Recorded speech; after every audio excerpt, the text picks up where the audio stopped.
Spring is usually when real estate picks up.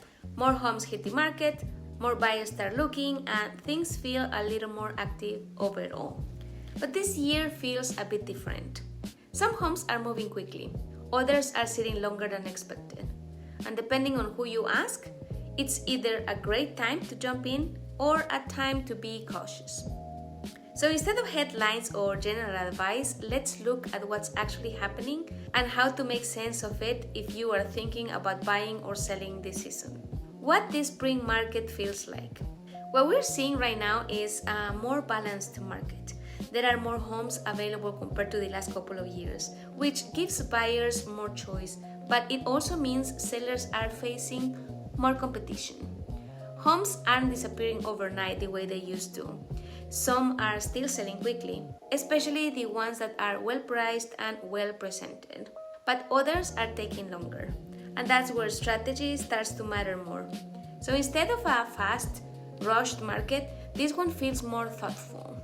And that shift affects how both buyers and sellers need to approach things. What this means for buyers.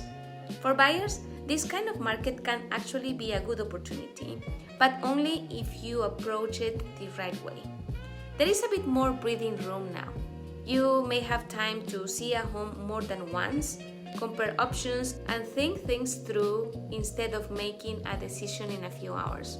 There's also a little more room for negotiation in some cases, whether that's price, credits, or terms. But here's the important part. Even with more options, affordability still matters. Interest rates are still a factor. Monthly payments are still real. And it's important to focus on what fits comfortably, not just what's available.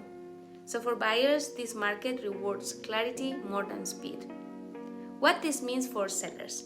For sellers, this market requires a bit more intention. When there's more inventory, buyers naturally compare more. So pricing, presentation, and marketing all play a bigger role. A home that's priced right and prepared well can still attract strong interest and move relatively quickly. But if a home is overpriced or not showing at its best, it can sit, and the longer it sits, the more questions buyers start to have. This is where small decisions make a big difference. How the home is presented, whether it's staged or decluttered, how it's priced from the start. In this kind of market, it's less about just listing and more about positioning. Should you wait or make a move? This is usually the biggest question, and instead of trying to time the market perfectly, it helps to step back and look at your own situation first.